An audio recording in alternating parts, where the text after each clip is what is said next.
کو اگر ہم ڈسکس کریں اور دیکھیں تو اس میں انہوں نے اپنے جو ریسرچ کی ہے، اپنی تحقیق کی ہے، انہوں نے یہ حکمت جاننے کی کوشش کی ہے کہ ایسا کیوں ہے کہ جو ترتیب نزولی تھی، جس وقت کے قرآن پاک نازل ہو رہا تھا، تو اس وقت جو صورتوں کی ترتیب تھی وہ مختلف تھی. یہ ہم جانتے ہیں کہ جو پہلی صورت نازل ہوئی ہے پہلی وحی کے ساتھ، وہ سورہ الق کی شروع کی 5 آیت ہیں، اور اس کے بعد جیسا کہ ہمیں تحقیق سے معلوم ہوتا ہے کہ شروع کی جو 5 صورتیں ہیں وہ پہلے سورہ الق ہے، پھر سورہ مدثر ہے، پھر سورہ قاف ہے، پھر سورہ ہود ہے، اور پھر سورہ التکویر ہے. یہ ایک روایت کے مطابق جو کہا جاتا ہے کہ حضرت علی رضی اللہ تعالیٰ عنہ نے اپنے طور پر ترتیب نزولی کے اعتبار سے قرآن پاک کو کمپائل کرنے کے لیے اپنے پاس جیسے محفوظ رکھنے کے لیے انہوں نے ایک نسخہ رکھا تھا. تو ان کی جو ملی ہیں جو ان کا نسخہ تھا، اس سے یہ معلوم ہوا ہے کہ جو ہے سورہ الق جو پہلی سورت نازل ہوئی ہے، اور یہ ہم جانتے ہیں کہ بیچ میں وقفہ آیا تھا، پہلی اور دوسری وحی کے درمیان وقفہ آیا تھا، اور جس میں تقریباً 2 سے 3 سال کا وقفہ تھا. اور اس کے بعد سورہ مدثر، دوسری وحی میں سورہ مدثر، اور پھر تیسری میں سورہ قاف، پھر سورہ ہود، اور پھر سورہ التکویر.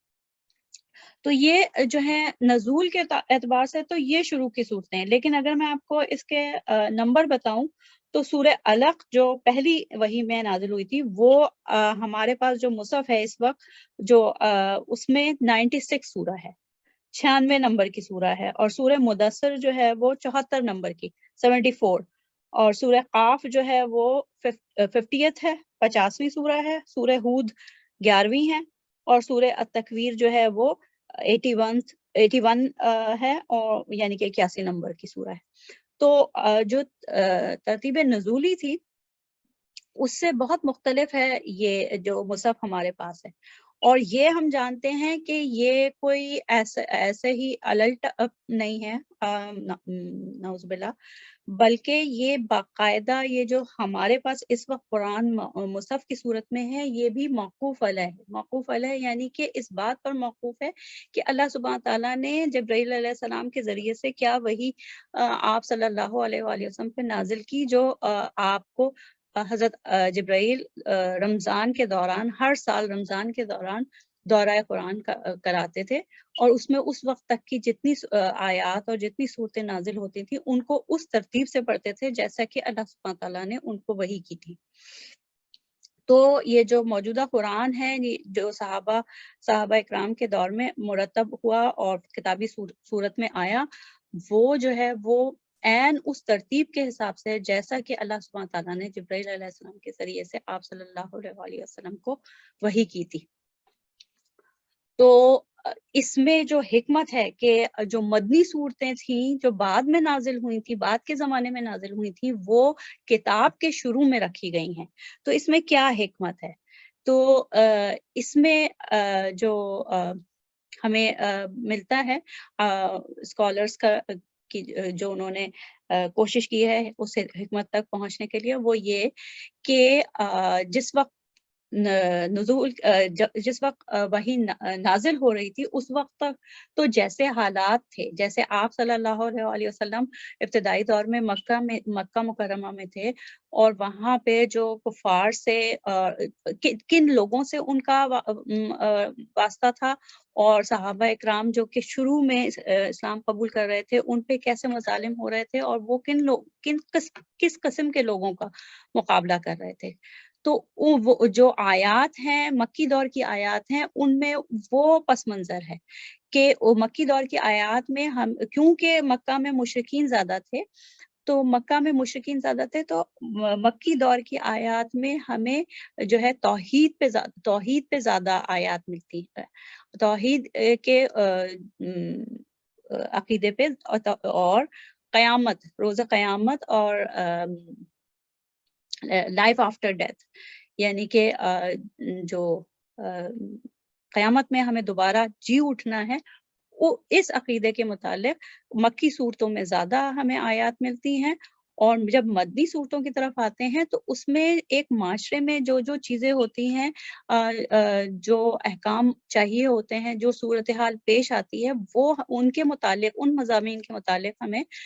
مدنی صورتوں میں ملتی ہیں آیات۔ تو جب قرآن پاک جو حکمت جو بیان کی ہے وہ یہ کہ قرآن پاک جب مرتب ہوا کتابی صورت میں تو اس وقت تک مدنی دور تقریباً ختم پہ تھا، اور ایک مسلم سوسائٹی، ایک معاشرہ جو ہے وہ تشکیل پا چکا تھا، اس میں مسلمان موجود تھے اور ان کا پورا ایمان تھا، اور ان کو اب جیسے اپنا جیسے جیسے ایک کسی سوسائٹی کو، ایک کسی کمیونٹی کو جو زندگی گزارنے کے لیے ہدایات چاہیے تو اس کی ضرورت تھی۔ تو جب قرآن اور آگے کی بھی مطلب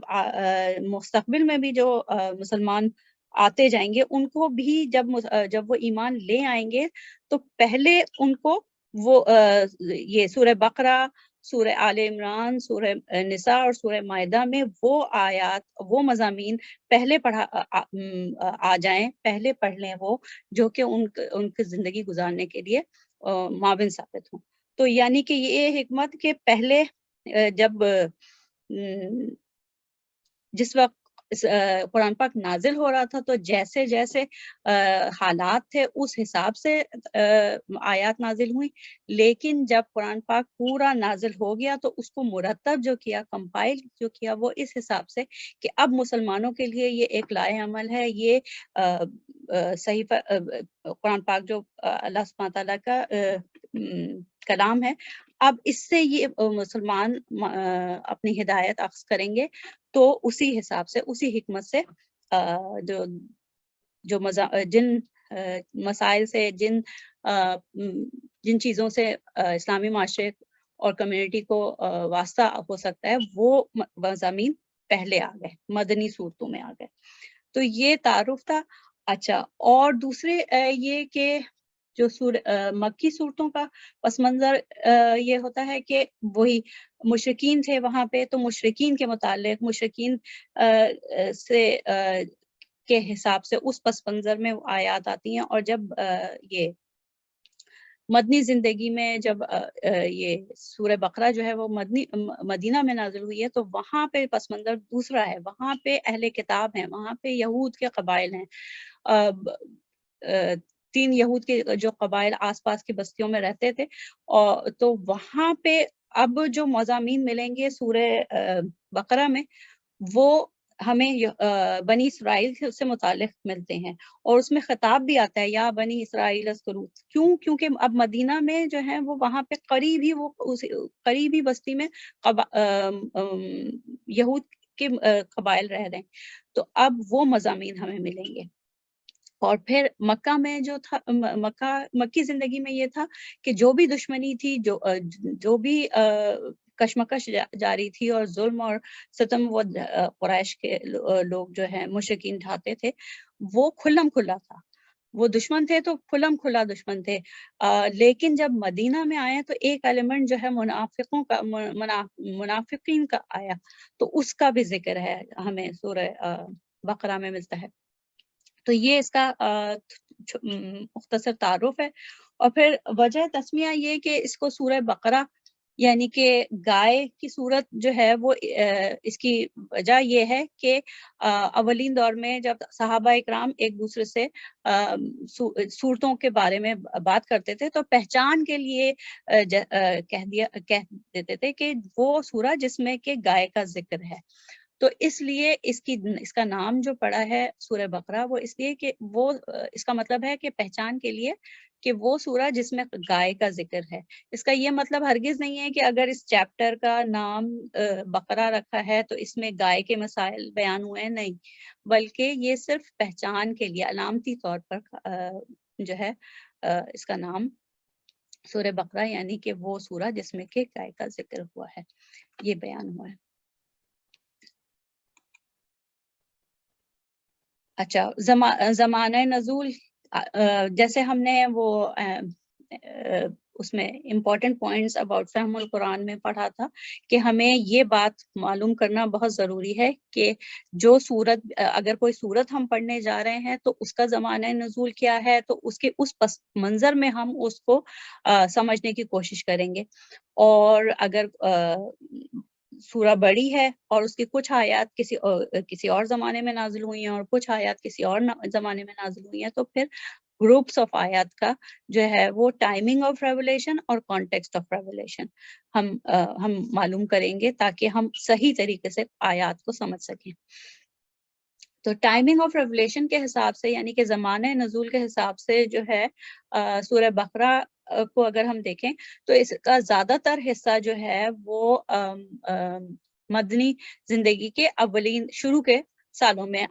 نازل ہوا، اور کچھ حصہ جو ہے اسی سورہ کا وہ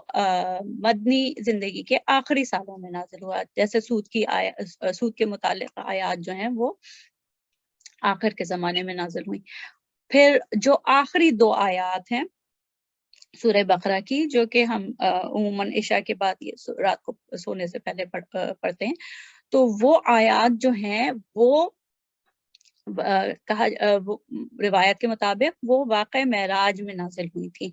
یعنی کہ وہ مکی دور میں، وہ 2 آیات جو تھیں وہ مکی دور میں نازل ہوئی تھی. اب ہم اگر یہ معلوم کرنے کے بعد ہم تھوڑا سا غور کریں کہ کس طریقے سے اللہ تعالیٰ نے اپنی حکمت سے آیات کو جوڑا، ترتیب وار وحی کے ذریعے ایک کمپائل فارم میں کیا، جیسا کہ آپ صلی اللہ علیہ وسلم کے پاس حضرت جبرائیل آتے تھے، تو جس ترتیب سے وہ سورہ کو پڑھتے تھے وہی ترتیب آپ صلی اللہ علیہ وسلم صحابہ اکرام کو بتاتے تھے، اور پھر وہ جو صحابہ اکرام اپنے پاس نسخے تیار کر رہے تھے وہ لکھ لیا کرتے تھے.